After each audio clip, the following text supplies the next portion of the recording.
Mummy నీకు ఒక తెలుసా, ఈరోజు మా క్లాస్ పీరియడ్ పీటీ ఉంది. సో మేము చాలాసేపు ఫుట్బాల్ ఆడినాం. ఫైనలీ మా టీమే విన్ అయింది. సో బాగా టైర్డ్ అయిపోయాను. ఇంతకీ స్నాక్స్ ఏం చేస్తున్నావు మమ్మీ? స్నాక్సా? ఏం కావాలి? పన్నీర్ రోల్. ఓకే, ఇంతకు మీ చెల్లేది? అదిగో అక్కడుంది.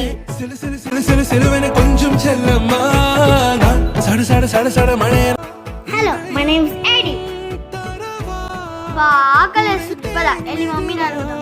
కుంజి కుంజి వరవా పడ పడ పడ పడ పడమన ఎందెన్ కన్నమ్మా